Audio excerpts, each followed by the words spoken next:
At first, the Japanese submariners feared what they could not see. Not the flash of gunfire, not the silhouette of an enemy ship on the horizon, but the sudden moment when the sea itself seemed to turn against them. A destroyer did not need to lay eyes on a submarine to kill it.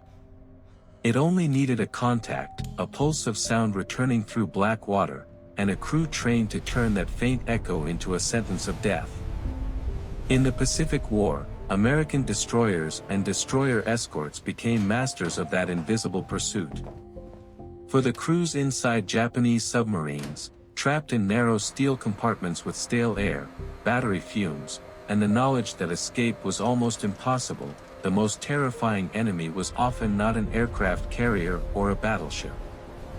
It was a fast, hard-turning escort vessel overhead, methodical and patient, closing in with sonar, depth charges, and a precision that grew deadlier as the war went on. Before the war, Japan had built a submarine force of impressive range and sophistication, but its doctrine reflected the ambitions of an imperial navy still obsessed with the decisive fleet battle. Japanese submarines were expected to scout ahead of the battle line, shadow enemy fleets, and attack major warships at the critical moment.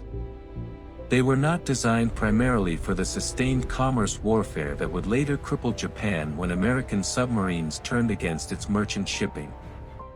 This doctrinal choice shaped everything: training, target selection, and the risks Japanese submarine commanders were willing to take.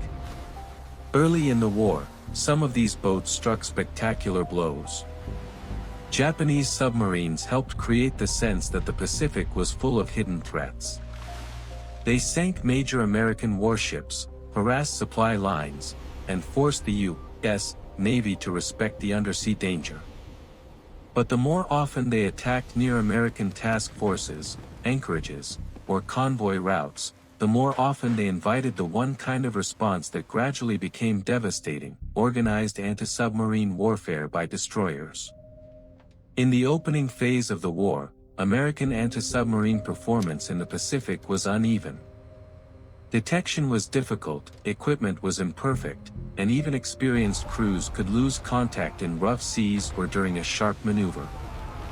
Yet the U.S. Navy adapted quickly. Destroyers and smaller destroyer escorts learned to combine sonar, radar, coordinated search patterns, disciplined communication, and relentless follow-up attacks. A submarine that was forced down and held there became vulnerable in ways the men inside could feel with their bodies. The first sign might be the propellers above, shifting rhythm as the destroyer changed course. Then the bell-like ping of active sonar, each pulse a reminder that the hunter was still there. Then silence, which was worse. Silence meant the attackers were maneuvering. Silence meant calculations were being made on the surface while men below waited for the explosions. Depth charges did not merely threaten to sink a submarine. They exhausted it, disoriented it, ruptured pipes, damaged gauges, jammed mechanisms, spoiled trim, and turned every compartment into a chamber of suspense. The psychological pressure was enormous because anti-submarine attacks were rarely a single violent instant. They came in sequences. A destroyer would gain contact, race across the estimated track, and release a pattern of charges set to explode at selected depths. The sea would convulse. Lights might fail. Dust, rust, and insulation would rain down from overhead. Men would listen for the sound of flooding, for the scream of strained hull plates, for the next pass. If the submarine survived, there was no guarantee of relief. American crews often circled back, reacquired the contact, and attacked again. Some pursued for hours. The men inside a Japanese submarine did not know whether the destroyer had lost them or was only repositioning. Every passing minute consumed air, battery power, and emotional control. Heat built up. Carbon dioxide rose. Orders had to be whispered. Cigarettes vanished. Instruments were checked and rechecked under dim light. In that state, even minor damage could feel like the beginning of collapse. Part of what made American destroyer tactics so frightening was their growing professionalism. By the middle years of the war, many U.S. escort crews were no longer reacting blindly to a contact. They were hunting with doctrine. Sonar operators learned to distinguish a genuine submarine return from thermal layers, fish, or wreckage. Commanding officers learned how a submerged target might evade after the first attack and adjusted their runs accordingly. Escort groups shared information and boxed in probable escape routes. Aircraft could be called at first light to widen the trap. The hunter was becoming systematic. For Japanese crews, this meant that survival depended not only on courage, but on whether they could outguess an enemy that was becoming harder to deceive with each month of war. The ocean, once a refuge for stealth, was increasingly an arena in which American industry and training had begun to overpower Japanese concealment. Then came one of the great symbols of that transformation, the destroyer escort USS England in May 1944. Working as part of a hunter-killer group near the Solomons, England achieved something unprecedented, sinking 6 Japanese submarines in 12 days. The feat was extraordinary not simply because of the number, but because of what it represented. England used sonar to hold contact and attacked with Hedgehog, a forward-thrown anti-submarine weapon that solved one of the old problems of depth-charge warfare. Traditional depth charges exploded behind the attacking ship, after it had already passed over the target and often lost sonar contact in the final moments before the attack. Hedgehog projected a pattern of contact-fused bombs ahead of the ship. If they missed, there was no explosion. If they hit, the result could be catastrophic. For the men in Japanese submarines, that changed the emotional geometry of the hunt.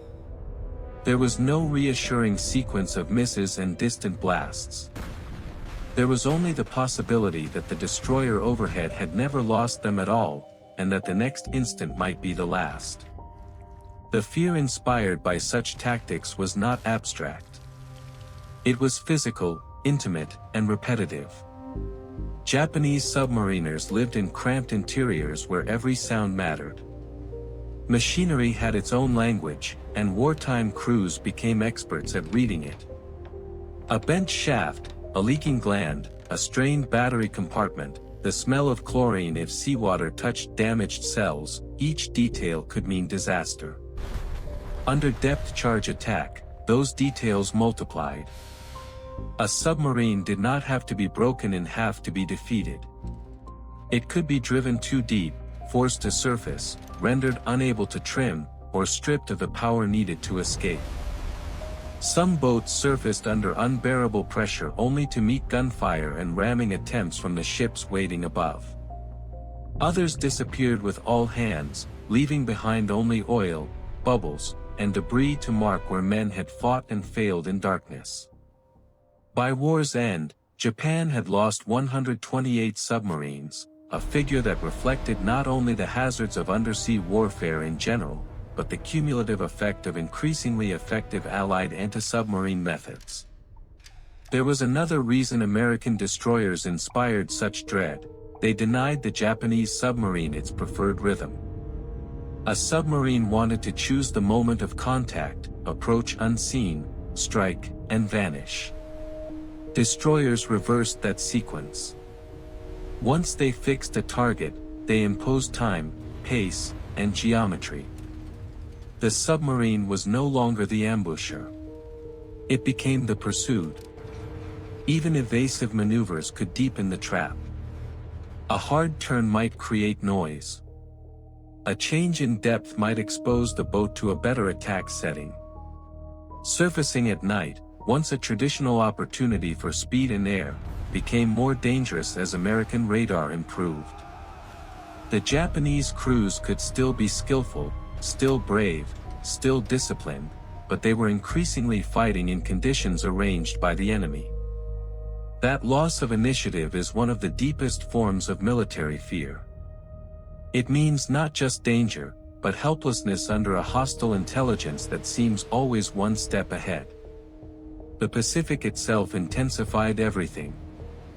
These were enormous distances, tropical temperatures, and long patrols conducted in conditions of isolation that wore men down before combat even began. Submarine crews endured fatigue, humidity, stale food, and the claustrophobia of metal walls only inches away from sleeping racks and machinery.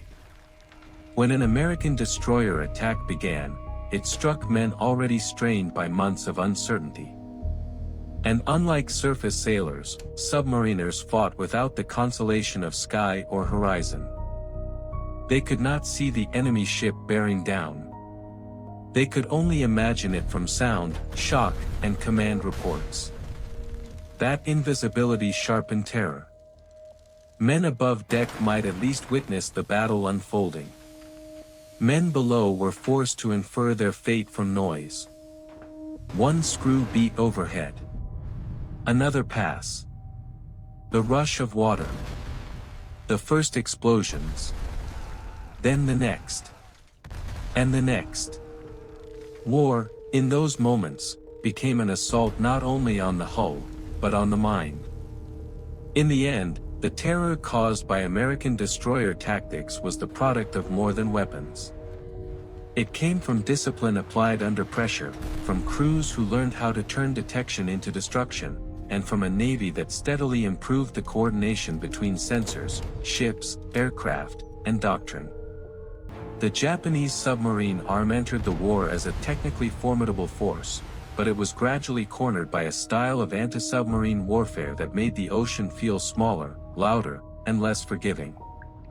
For the men inside those submarines, the destroyer overhead became a symbol of modern naval war at its most merciless, unseen, calculated, and inescapably close. No heroic duel, no dramatic exchange of broadsides, only steel listening for steel through layers of black water. And once the Americans learned to listen well enough, many Japanese crews understood that fear had changed sides.